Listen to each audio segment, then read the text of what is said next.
Okay. Hi, everybody. I'm so excited to be here with you today. Every Wednesday at, I do this every time. My music app goes and it's, Animal Chooky today. So sorry about that. I'm Sarah Shuey. I am the CEO and founder of Happily, the largest and most diverse network of live and virtual event specialists. And every Wednesday at 2 p.m. PST, I bring up friends and colleagues to talk about something that's happening in our wild and new world today. And today we're going to be, I'm actually going to be introducing you to Karen Bussen and Elizabeth Meyer Karansky. And they are two really beautiful, amazing, super powerful female founders. They're co-founders of Farewelling, which is a new platform for memorial services that Happily is really proud to be a partner of. And without any further ado, I'm going to actually bring Karen and Elizabeth up to introduce themselves to you all as well. So, hi. Hello, Sarah. Thank you for having us. Hey.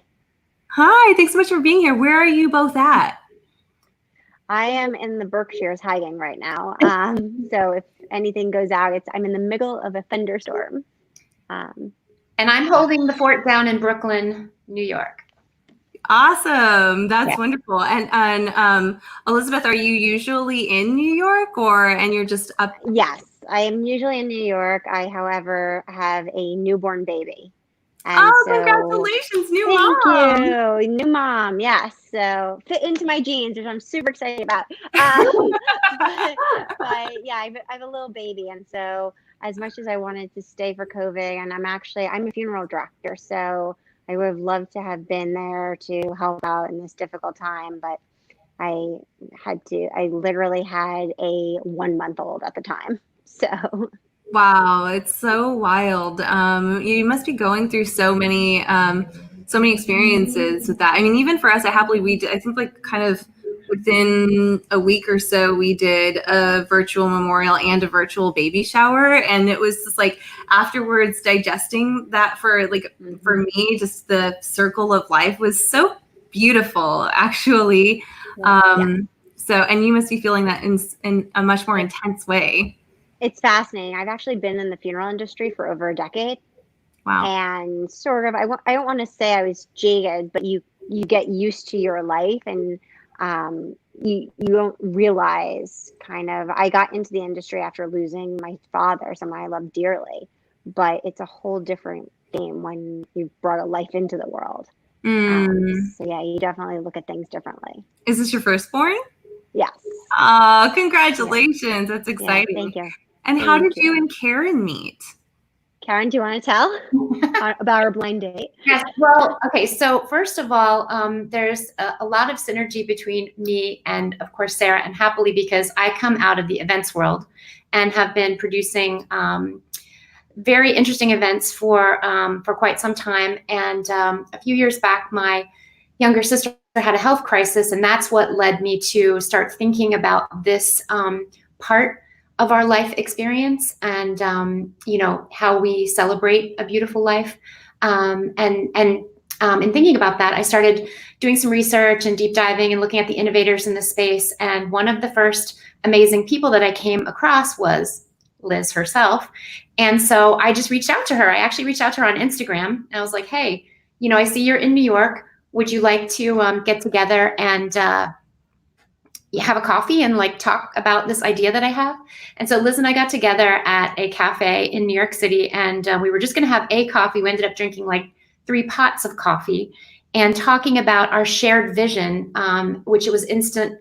It was very easy to see that we did share a vision for what the conversation around end of life planning could be, where we are or were in terms of tradition and in terms of user experience, in terms of what is out there, and an industry that is perhaps in need of catching up with the 21st century, and how could we impact that in a positive way. So with Liz and me, it was just an instant synergy, and we just decided to jump off and take this journey together. And it has been an amazing ride so far.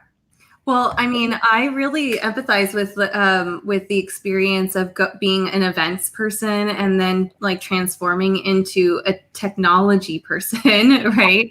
And Elizabeth, did you have, or Liz, did you have any experience building technology prior to this?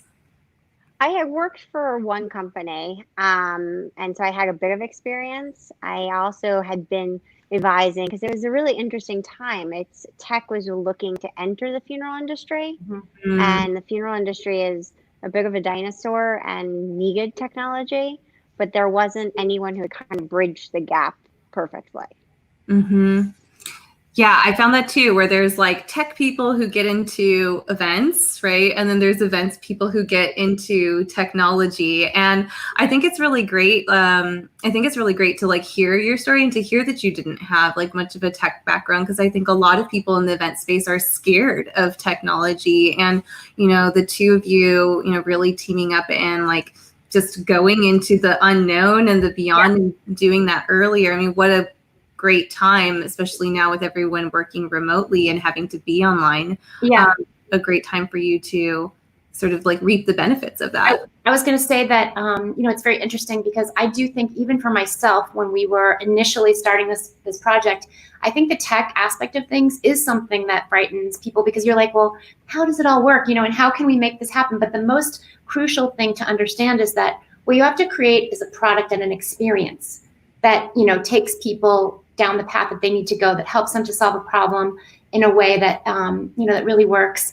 And once you do that, you know, there are some amazing tech people who can, you know, they can take your vision for that experience and help you to translate it. And that is really what it's all about. It's first envisioning what you want to do and then expressing it through tech. And I found it so fascinating and such an education. I encourage anyone in the event space who is interested in doing something around tech to not be afraid of it and to just get out there and, you know, take one step. Totally. And hold on, let me pull up your website. And hey, congratulations on your launch. It was this last week, right? Yeah, it certainly was. And looks beautiful. Thank you. So, so Farewelling has, you know, recently just launched a memorial website tool where people can come on and create a whole memorial website, which is free. And it's unlike anything you've ever seen before on the internet. It's beautifully designed for the 21st century, and it allows you to create a personalized template. You can share photos and stories. You can communicate all the events around an in-person event or a virtual event or both, and even multiple events around the celebration of someone's life. And so we're just very, very excited about it because, you know, it's something that is kind of revolutionary, and we are bringing that design forward voice and perspective to this industry that really needs it so much. So great. Yeah, it's really cool. And like being a little bit like behind the scenes with y'all, like in the past like month or so, where I was like, it was really funny because for me, I guess with like all the coronavirus stuff, I've been really like anxious about like what can I do to really help. And we first sort of just like put a stake in the ground and said like no live events. We pulled that option off of Happy's platform for matching. And just to keep like our team safe. And then meanwhile, I saw some of my other colleagues in the event space, they were like building hospitals and all this stuff, and like not to compare, but I was like, I'm not doing enough. Like what more can I do? Right. And it kind of hit me when I was reading it. I think I was reading an article about the projections, you know, for the number of people who would die from coronavirus just in the United States. And it was like climbing up to like 1 million people. And I was just really, having lost my grandmother, who was one of my best friends last year, or in July. Yeah, actually, this is the anniversary. So having lost her last year, I thought about how it was like, how I just really like thought about how heartbreaking it would be to have to lose someone that you love and not be able to connect with your community or and just be able to remember them in a way. And so I thought, oh, well, maybe what I would do is offer, virtual memorial services, which is like the opposite of like the Happily brand. My whole team was like, Sarah, are you sure? But then I was like, no, I met this woman, Karen, and farewelling, and her whole like way of thinking about memorials and people passing on is just so beautiful, and also like so personalized, which is what we're really a lot about at Happily, is just not having these packaged factory events, but having human experiences and human designed experiences. And I would love for you to tell everyone a little bit more about how you think about like remembering somebody's life, or even like, there was something special where I think you told me that like you're really trying to help other people think about their own, like plan for their own passing, which I thought was super, super unique to the space. Oh yeah. Well, and Liz, jump in here whenever you feel like it. I mean, for me, it's what we say at Farewelling is that we are celebrating a beautiful life beautifully. And that is all about personalizing. And I think that's something that we're seeing more and more, even, before any of the things that have happened this year came along, is that, there are more sort of options and alternatives. People want something that does reflect who they are or the person, that they're celebrating, their values, their preferences, their style, even their personality. So it really does bridge that gap between, planning something for someone that you love and you've lost and wanting to honor them. And then also, thinking about what it might be for yourself that you would want. And I know Liz and I talk about this all the time in terms of, coming up with what those ways are. So Sarah, I have to be honest, I can hear Karen again. I just saw your text, Elizabeth. But Liz, so I was wondering, I'm happy to answer any questions, but I'll keep the conversation going, no worries. Yeah. But actually, we were just talking about and I'm curious because you mentioned like a festival that you were recently at and some ideas that you uncovered or learned from that experience of just how memorials are changing and how they're different. Right. Yeah. So look, we all have to adapt, and unfortunately, from COVID, we have even more funerals than we did before. And the hardest part, as you said yourself, is you can't be there to physically hug someone, to console them in a way that is so necessary and so helpful. However, we adapt. That's what we do. And so we have spoken about having not only virtual funerals, but also virtual shivas, wakes. And Karen and I talked about there are things you can still do. You can still send a care package. You can send something from, somewhere like Harry and David, or if you're going to Shiva, send Zaybars. We've spoken about that. You can also gather. It doesn't have to be sending something. We spoke about gathering and lighting a candle all at the same time and all telling stories at the same time. Or we even mentioned if someone was a cook, that you could send around a recipe and all gather and make that meal or bake that cake together and all share it around a table together later. Obviously not physically around the table, but virtually, everybody at their own space. I think it's just about being creative and honoring the person in the ways that you still can. Yeah, and just that now, really the new funerals, as we like to call them, or farewellings, really allow you to kind of blend traditions, if you like. I mean, I sort of, just as a former wedding planner myself, I see a lot of parallels there in terms of how we can think about these events that once were extremely traditional. I mean, if you think about weddings 40 years ago, they were cake and champagne in the basement of someone's church or their temple. And, they were not these highly personalized and, some would say even branded events that they are now. And so just looking at this other major life event, this important moment of gathering, whether it is virtual or in real life, or ideally some combination thereof, just really going back to what it is about that person that is so special. Is it their sense of humor? Is it their sense of style? Is it something that they like to eat and drink? Is it their philosophy? Is it their religion? What is it? But we can blend traditions, and we can add in, a pop of color here and there. We can, regardless of the circumstances of, how someone died, we can honor the life and the joy and the gifts that they brought to us. And that's what we're all about at Farewelling. It's really interesting because I think that probably I think that there's a lot of new ways that people are or new rituals and personalization that's happening out of the virtual memorial space, that will probably affect and impact the way that we gather when we get back, to normal.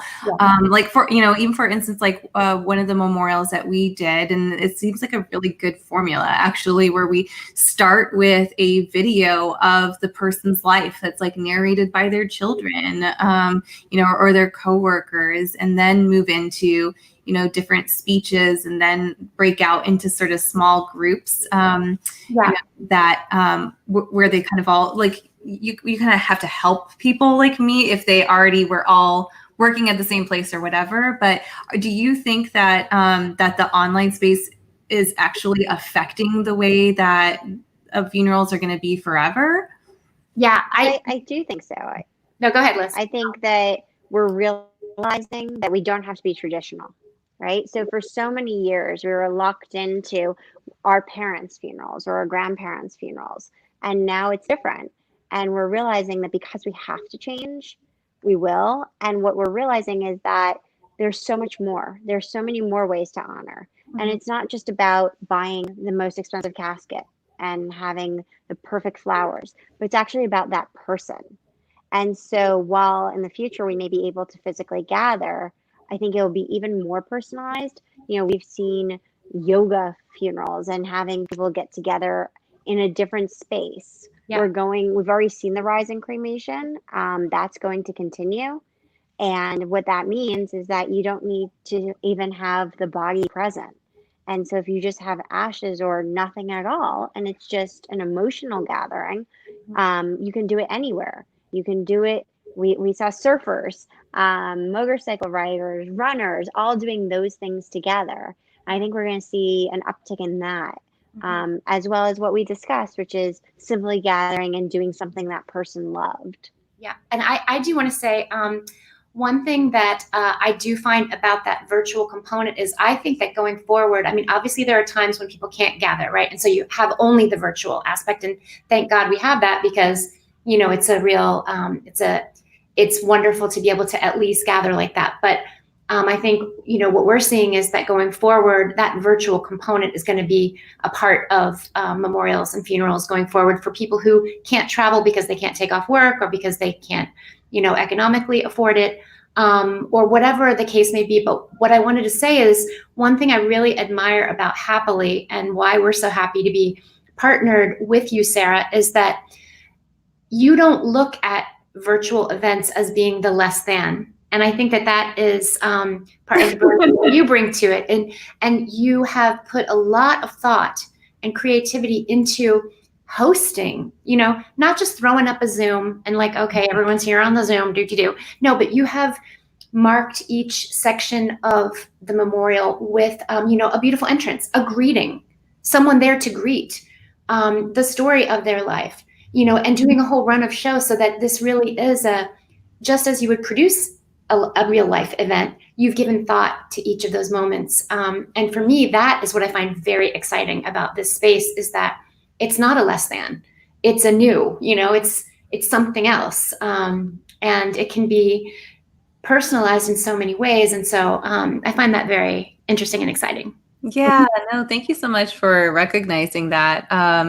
Yeah, I don't know. We always I just try to make the best out of every situation, and I find that whenever you try to do your best, then you just become so surprised and delighted, especially when you're collaborating with really creative people that are just as passionate as you. You're just so surprised and delighted, how behaviors can change and relationships can get stronger, despite any kind of barrier that there is.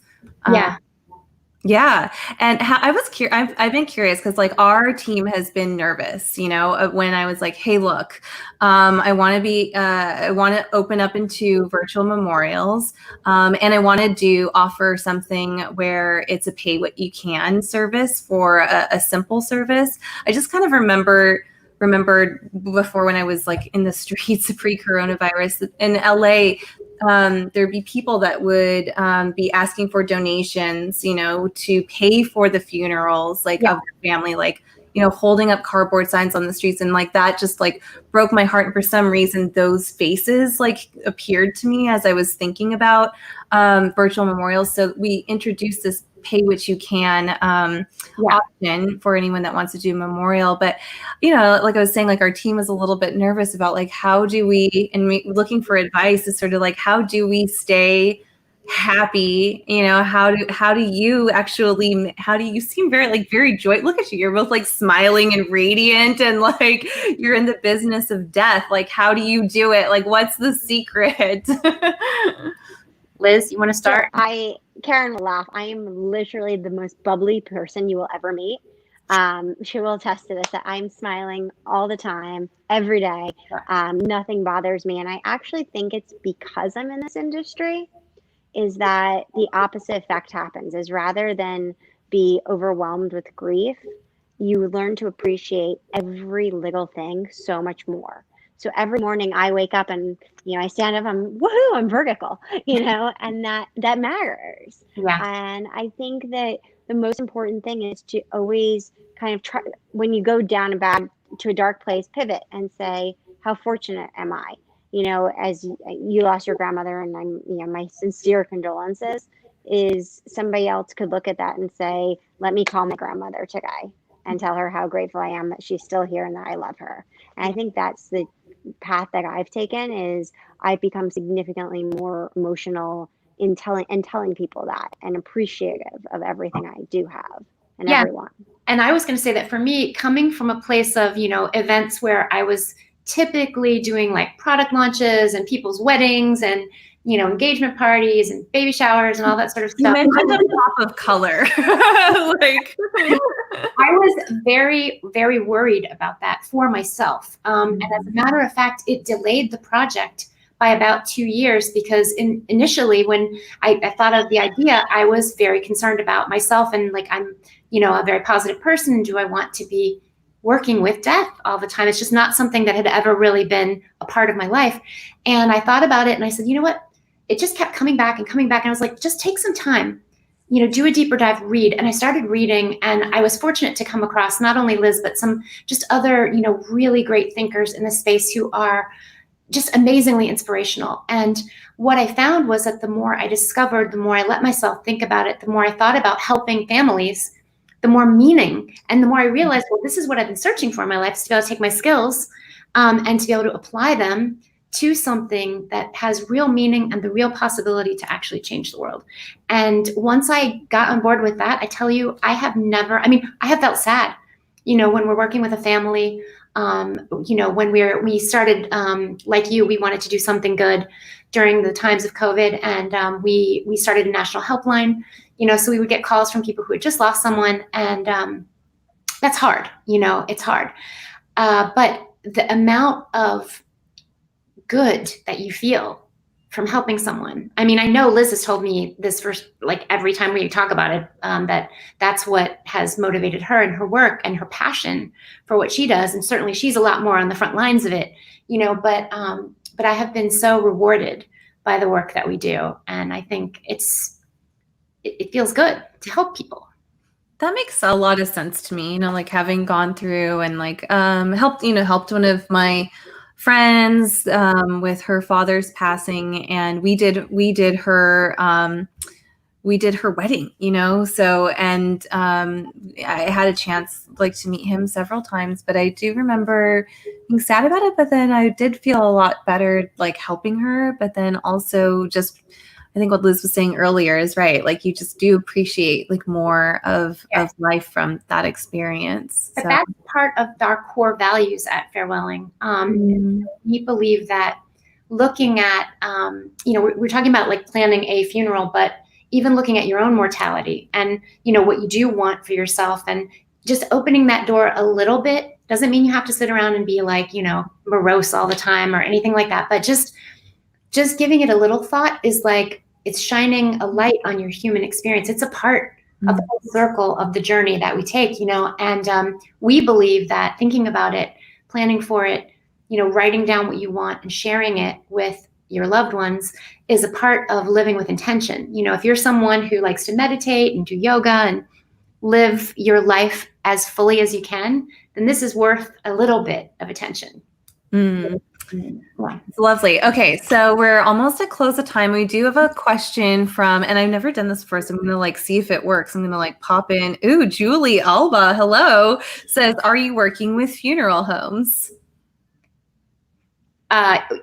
Liz, do you want to take that, or do you want? I actually now can only hear Karen and not Sarah. Okay. Karen, can you repeat the question? Liz, yeah, we have a question that's from Julie that says, are you working with funeral homes? So very much so. We love funeral homes, and our version of bringing tech in is that a lot of funeral homes don't have a great web presence. So if you see their website, oftentimes it won't actually give you the information that you as a consumer are looking for. So we're going through and we are going to every funeral home that we can, and we are actually listing our top favorite is a rough word, but funeral homes for each city. So we right now have New York, LA, San Francisco, and Chicago. Chicago. Yeah. And we're going to get a bunch up soon. But when you go to us, what we've done is we've kind of described the funeral home. So what you can expect to find there. And in the future, we hope to kind of have funeral homes be a bit more technologically savvy, and be able to have more pictures and be able to. So yes, very much so. We are working with funeral homes. We also want to be, we want to influence the funeral providers and funeral homes as well, and help them with thinking about ways that they can reinvent and redesign their spaces to be more modern and more, places where modern gatherings can take place. So we're very, very interested in that as well. And we've recently been asked to work with an actual funeral home to help them redesign their space. So that's quite exciting too. I love that B2B play, ladies. Bravo.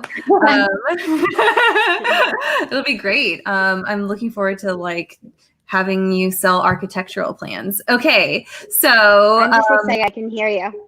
Oh, yay. I'm excited you can hear me too, because we're just about to play our closing game. So every session, I just sort of close it out light. We play some kind of version of a name game. Usually the game is called Good Name, Bad Search. And then I show pictures of other Karen Bussens and have you guessed what they do. But since you're the first time, I've had two people at once in my LinkedIn Live, I made up a new version of the game. And I call this, hold on, let me pull it up. Let's see, that's you, right? Who is Karen, Elizabeth, and Sarah? So what I've done is I have pulled profile photos from our team at Happily of a Karen, and Elizabeth, and a Sarah. So these are real live event producers within our network, and it'll be I know the answers, so I'm not going to participate, but it'll be your jobs to figure out who's the Karen, who's Elizabeth, and who's Sarah. Oh Lord, that's all we have to do is figure out who's who? Yeah, it's a quick light game. So you're I'm nervous, and I'm you're gonna be great at this, because no matter what you do, no harm, no foul. So here we go. We've got are we going to collaborate on this? Liz, can you hear me? I feel like Karen, I think this is something you would be really good at. Oh, thanks. Yeah. This is how that co-founding relationship is an there it is right there. All right, I'm gonna say, well, should we just each give our guess and then we'll see who's right? Yeah, sure. You can go head to head. Okay, I'm going first. Okay, I'm saying that the young woman on the left, as I'm looking at my screen, is a Karen. The middle woman is a Sarah, and the young lady on the right is an Elizabeth. Okay, so white shirt Karen, black shirt Sarah, pink shirt Elizabeth. That's Karen. Elizabeth. What do you think? Okay, I feel like I should do something totally different from Why Karen. not? So for it. that just in The case, point is like to win, maybe- whatever you think. So I'll go Sarah, then Karen, then Elizabeth. Okay, and here we go. Let me Can show you imagine you. we're both wrong, Karen, on all of them? We probably are. It's okay. Oh, sorry. Actually, Elizabeth was right. Karen is really good at this game. Woo! Yay! See, it's all about knowing who to delegate. So, Karen, that's amazing. Oh my gosh. Isn't it fun? That's crazy. Well, I'm Good I'm job. glad you enjoyed it. Thank you so much for being here. Everyone, we'll link to their profiles in the comments, or it might already be linked in the caption. I'm not sure, but find Karen, find Elizabeth on LinkedIn. Definitely tell everyone about Farewelling. It's such a great and free, right? You can create a free website. Absolutely. A beautiful way to remember your loved ones. Thank you so much for being here. Congrats again on the launch. Absolutely. Look forward to seeing your success rise. And also just preface by saying our site is in no way scary. It's easy to get on. So it's fun. We saw it. It's beautiful. Yeah. Thank you. And thanks, Sarah, for having us and for your creativity and your partnership and your part in our launch. So It's really my pleasure. Thanks again. All right. See you later. Okay, so that was it. I hope you really enjoyed meeting those ladies as much as I did. And we'll see you again next week, Wednesday at 2 p.m. on LinkedIn or YouTube Live. And I just want to do a quick little plug for our Happily Hours, which is an experience that if you want to be like more interactive with us, I host something with my friend Andres Rebellon, who's our resident DJ, and we do Happily Hours, and we do an experience with a live music performance, often a wellness activity, and a game where you can win money and prizes, which is always fun. And this Happily Hour tomorrow at 5 p.m. PST, we're gonna be having a piano virtuoso actually join us live, which is amazing.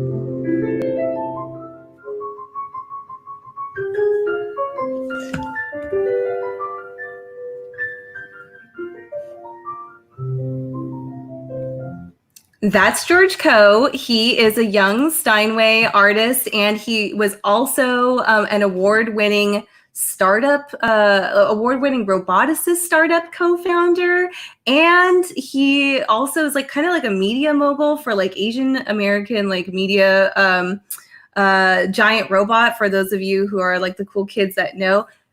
Incredible person. So we'll get to hear him play live and have a conversation with him tomorrow. So hopefully you'll join us for that.